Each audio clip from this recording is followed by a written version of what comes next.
yeah, Hojlund certainly made the difference in the second half. We can hear from Manchester United's goal scorer now. He's with Danny Davison. Rasmus, that's the first away European win for Manchester United since last March. How did you find it out there? It's a bit difficult. Very cold today and difficult circumstances. The pitch was a bit boggy as well, so yeah, we had to deal with it, and we solved it well in the second half. When you say you solved it in the second half, what particular problems were you finding in the first half before you came on, and then what changed to solve it in that second 45? I think we have to. I think we didn't play too direct in the first half. I think we needed to get them to play a little bit more over them and a little bit more behind them, because there was a lot of space to run into, and especially like I said before with a boggy pitch, then you get them, if you win them second balls, then you can play from there. Was that the instructions when you came on? The substitutes in particular, when you, Mason Mount, Anthony came on, were they the instructions from your manager? Not necessarily, but of course for my type of game, it's always to run the channels and tire the opponents, and I think I did that well today. Could you talk me through the free kick routine from Bruno for your second goal? How often have you practiced that? Was that something that he came up with in the moment? I've seen Bruno do that before. I remember a goal with Anthony Martial when he does the chip Bruno does the chip for him, and I just thought I had a good opportunity just to sort of, because I'm strong and I had him on this side, so I could push him and just spin him and finish. Look, it's 2 more goals for you. It's 5 now in the Europa League. I know when we spoke after the Bodo Glimt game, you said that the experience you have in this system from your time at Atalanta has been very helpful. Do you feel like you and the rest of the team, particularly that front 3, are getting more used to what the manager wants you to do? Can you see the results of that on the pitch? Yeah, yes and no. Obviously, we still need more time. It's still very early days, but again, sorry. It's about getting the routines together, and I think it's getting under the skin now, but obviously it still needs a lot of practice and a lot of time. We don't have really a lot of sessions, so we sort of had to train it during the matches. I know it sounds a bit odd, but it's how you learn the best. So yeah, we're doing our best, and I think it's getting better and better. Well done tonight. Thank you. For the first time since March last year, what were your thoughts on your side's performance this evening? I think we improved during the game. We controlled the game in the first half, but without any great chances. Lack of speed, lack of movement, controlling the ball in the pitch was difficult to make the connection with the strikers, the frontal support. But we control. Victoria didn't have chances either. Then the second half, we give a goal away, and then we react. We push the opponent to their half, and then we managed to score. We couldn't score before, but was a win in this moment important. It's important to look at the performance, but a win is always better to prepare the next game. Did you say about the lack of speed in the first half? It seems a little sloppy as well. What changed then into the second half? What did you ask the players to do differently? What changed? The speed. I told the players that we need more movement in front because they have to feel it, that we are a danger also behind to use the space, and we changed a little bit the game. Also the guys that came off from the bench also helped, but I think we improve not just the way we play, but specifically the speed of the game. Of those players that came on, the 3 substitutions of Hojlund, Mount and Anthony really seemed to change it, and 2 more goals for Rasmus Hojlund. Are you seeing him develop and really get used to that central place in your team? Yeah, he's improving. I think he's more near the goal now. He knows better the movements that he has to do. He could score more this evening, but he's scoring. He's controlling better the ball, so he's improving, and the other guys are there also in the bench to change the game, and they did it. We spoke before the game about Ahmad getting a chance as a number 10. How did you think he did? I think he can be a very good player in that position. He's a left foot. We need in this team left-footed to play in that role.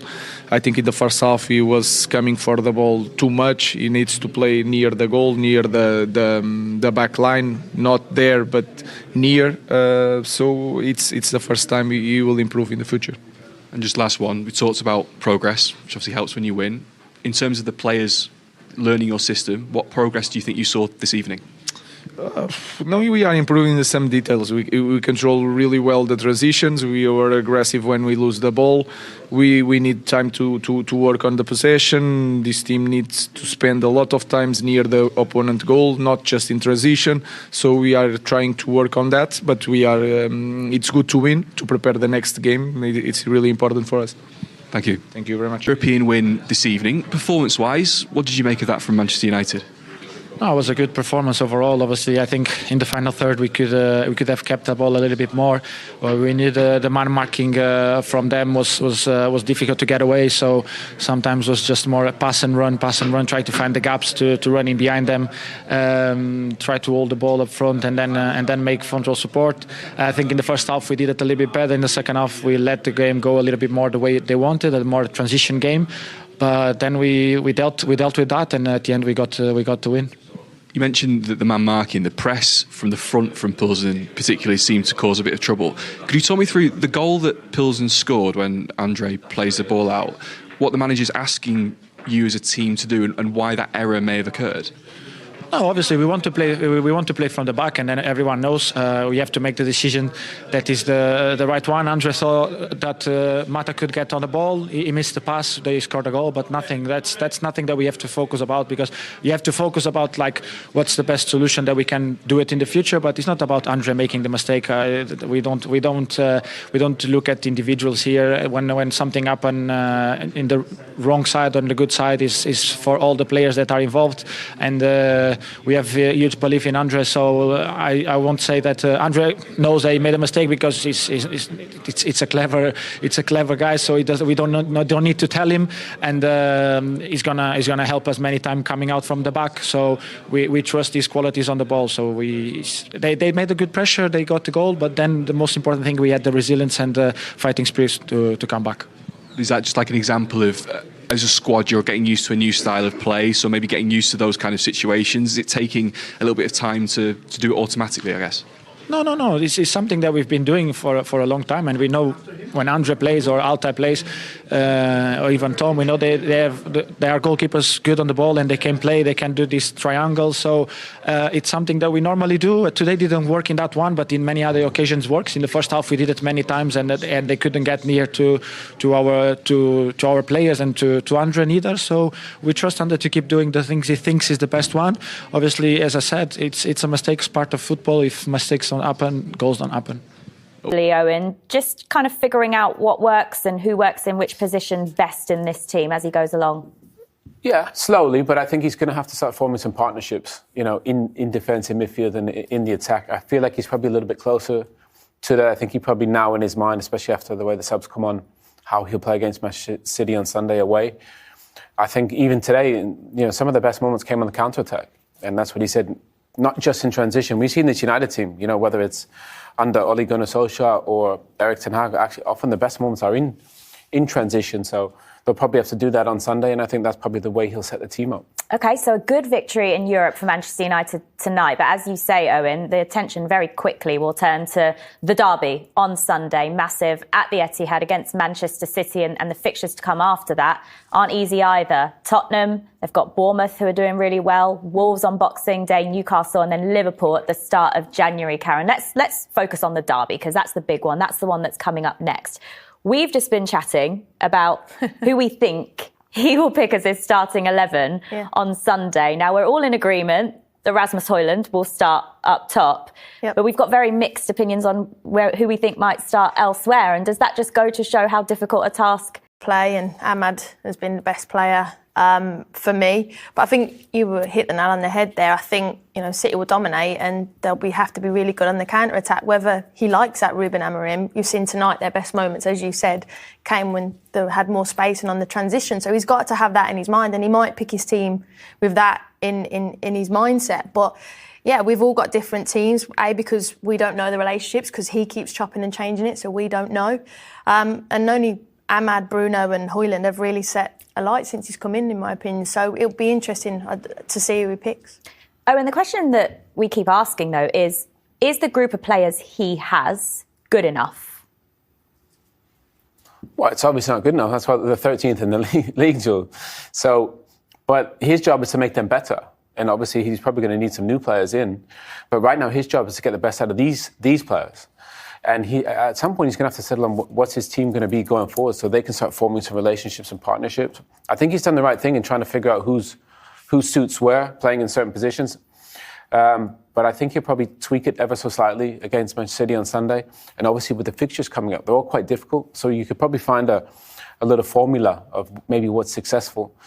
But again, it's going to take a lot of time. Goal scoring is still a bit of an issue with this side, but I do think he needs to start letting people form relationships. When I played in midfield, you knew who was next to you. Rio Ferdinand and Man Utd. You think about Gary Neville and David Beckham on the right-hand side. You knew who was going to play. I think right now you watch United and you don't know who's going to play. I think for sure Hojlund's going to play. Bruno will play. Ahmad will play. Mazraoui's been terrific, but does maybe Euro come into the side? Does maybe Maguire play? So there's options because the bench is really strong. But I think he's got to settle on a few so they can develop and play together. And I feel like with Manchester United, we never just speak about what's happening on the pitch, because in the last week, Dan Ashworth left his role as the sporting director. He was only in the job for 5 months, Karen. They spent that long trying to get him into the club. Yeah. And then he's gone that quickly. Something else that the manager's having to deal with. And they spent a lot of money trying to get him in, and obviously then with losing jobs at the football club, prices of tickets going up, and then it's a cost to get him in, and then you get him out 5 months later. It seems very, very bizarre. I think Ineos have had an interesting year for sure, and I think they'll have a reflection on that, but it's very clear that Omar is a guy that Sir Jim really trusts, and this is the vision that he wants to go with. I think Omar was heavily in bringing in Ruben Amorim, and that's the faith they want to go with. So interesting. Can they win the... And to remember, Ruben Amorim beat Manchester City with Sporting, on the counter as well. So I'm sure that blueprint will be there. But I think for United still, even there, you speak about Dan Ashworth, there's a lot of cooks in the kitchen. Maybe there's probably one too many, so maybe suits everybody with the change. But this football club is about results, and Sunday is a massive game. For 13th in the league, they need something. But so does Man City as well, so should be a good one. Yeah, look at Europa League phase, and it was a much better second-half performance from Manchester United. Owen, what did they do differently that managed to get them the win tonight? I don't think they just created much in that first half. I think they had 72% possession, but didn't create anything, didn't really take many shots. And I just thought the second half they were a little bit more aggressive, created more, had a few more shots. And that's all it needs, just be a little bit more positive. When you have that much of the ball, Jules, then you've got to create more. And I think the second half they created a lot more, were a little bit more positive. Obviously the changes from Amorim had a big impact, but just played a lot better than they did in the first half. Yeah, at half-time when we were looking at the team sheet and we were looking at who could potentially come off the bench, it is strong, isn't it? He obviously didn't play maybe his strongest 11 tonight with the derby to come on Sunday, Karen. So he had those players he could bring off the bench. He did, and they made a huge impact. Obviously Hojlund with the 2 goals, but I thought Mount was good. Anthony had a part to play in certainly the first goal. Ugarte tidied things up, and Garnacho as well. So it is a strong bench. I still think I'm not sure about Rashford playing in tight pockets, and Ahmad is obviously better when he's got big distances to run at. So I think that's something to be more mindful of. And I was a little bit disappointed with Xerxes in his hold-up play. There was some good moments from him, but he had to turn to his bench. And that was a shift, really. And like I said earlier, 3 shots in the first half, 14 in the second. You definitely want to see more of the second half performance on Sunday, I think. Yeah, there sure is. United deserved winners on the night, although for a while it looked a bit shaky, didn't it? After Onana's error cost us a goal, Matej Vydra scoring for the Czechs, but then 2 goals from the substitute Rasmus Hojlund wins us the game and moves us temporarily maybe, but up to 5th in the Europa League group stage, which, Wes and Quinny, is a much better position to be in. So overall, I know it was a bit patchy, but are you happy with the general performance? Yeah, listen, the point of that tonight was to get 3 points, and we did that. It wasn't great at times, especially the first half. A mistake by Onana gives them a lead, but I thought, after the manager made a few subs, we looked really sharp. Hojlund looked really good, and Ahmed looked good again as well. Yeah, he was very instrumental, wasn't he? Ahmed throughout played well. But Rasmus was the difference when he came on. We have said plenty of times, this team needs more goals. Well, Rasmus, the man tonight. Well, obviously he scored the goal, but when you look at the change the manager made, he brought Energy. Mason Mount came in, Garnacho came in, so you got the pace. You got Urgente came in midfield, and Anthony even did well tonight. So when you see his first goal, I was a little bit surprised, because I normally see Anthony in those situations, he goes backwards. He actually passes forward into Ahmad's stride, and Ahmad did his magic, got the first goal, and then from there on, just played much better the second half. It was more energy, and good goals. The second goal from Rasmus was very good in terms of protecting the ball, good imagination from Bruno, and we could have scored more.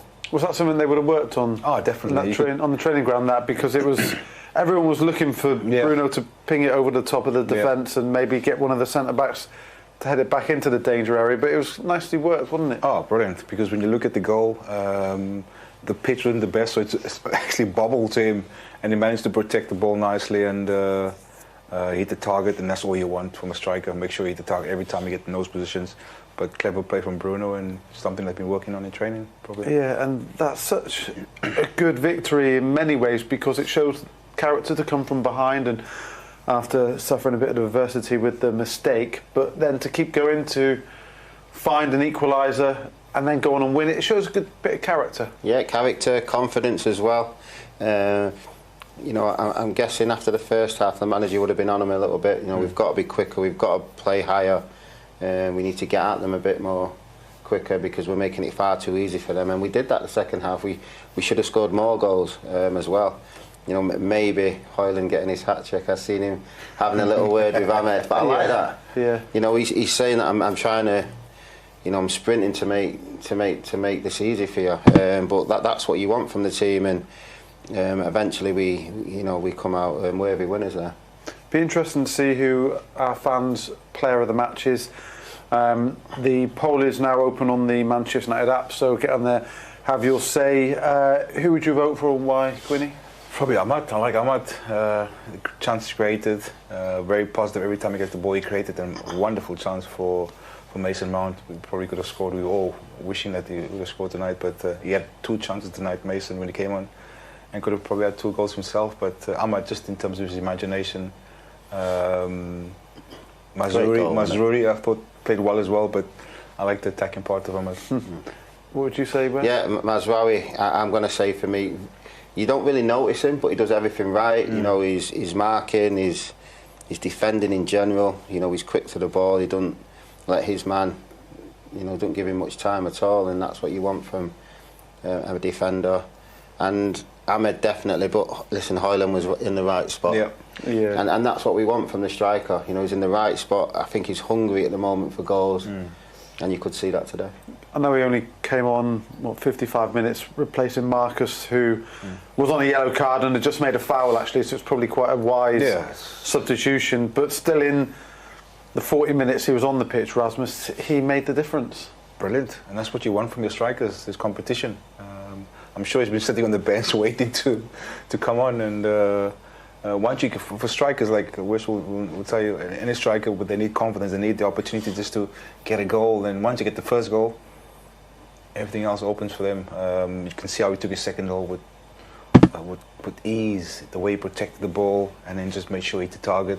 And he probably could have had another one if Ahmad played him in, but we want him to be full of confidence, because hopefully he can score more goals for us this season.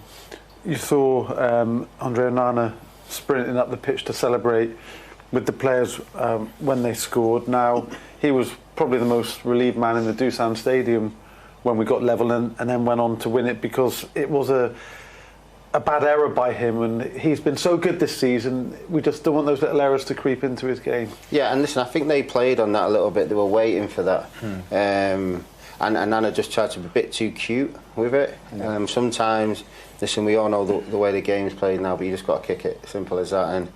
And most of the time you're fine, but in that situation, you can sort of see him. He's on his front foot ready. He's waiting just to try and intercept it. And if the ball's not an actual, ping into the person, more likely the attacker's going to intercept it. And we paid the price for it. But hopefully, all you can do is just try and learn from it. It's Hojlund again. I mean, this is brilliant. It's a central free kick, and it's about 40 yards out. And Bruno Fernandes's IQ is high level because he makes a pass straight into the Hojlund's feet in the box, and he just turns and hits it first time, and it's a great finish. But brilliant from Bruno Fernandes because he makes the pass. It just allows the striker to just turn and hit it first time, and it's a great finish. And it's 2-1, 88 minutes, and it's a real turnaround. This is big, huge goal.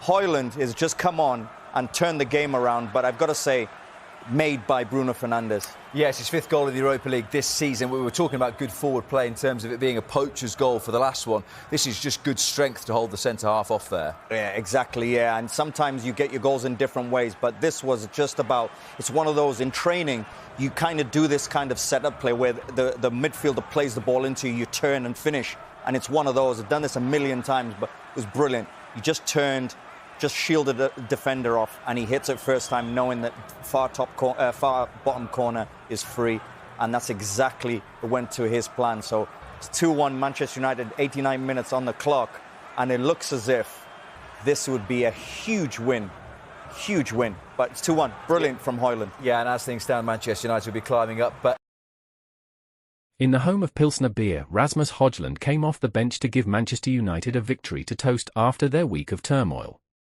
United looked to be heading towards an almighty hangover from the shock departure of Dan Ashworth as sporting director at the weekend, with Matej Vydra's goal putting the Czech hosts in control of the game. But the game turned with Ruben Amorim's decisive substitutions, hauling off Marcus Rashford and bringing on Hojlund and Antony to change the game. Hojlund tapped in before adding the winner 2 minutes before full-time. It was by no means convincing, with Andre Onana guilty of an error for the goal conceded, but it was a tonic ahead of the derby against rivals City at the weekend. Amorim has admitted he is chopping and changing his lineup to find the right combination for his system, yet it does nothing for rhythm. It was tough going for most the match in sub-zero conditions. Bruno Fernandes and Casemiro in the middle of the park does not look like a pairing for the future, while Onana caused jitters with his risky approach even before conceding. Onana also took out Casemiro when he came for a free kick. There is plenty to do for Amorim to get United all on the same carol sheet over the festive fixtures. Onana took one chance too many early in the second half and paid the price, with Pavel Sulk intercepting a pass out. Sulk, a huge Wayne Rooney fan as a child, calmly rolled the ball across for Vydra to tap in. While rattled and looking short on ideas, United levelled through Amorim's subs getting straight into the game. Antony made progress down the right flank, and after a mad shot came off Svetozar Markovic's backside, Hojlund tapped in.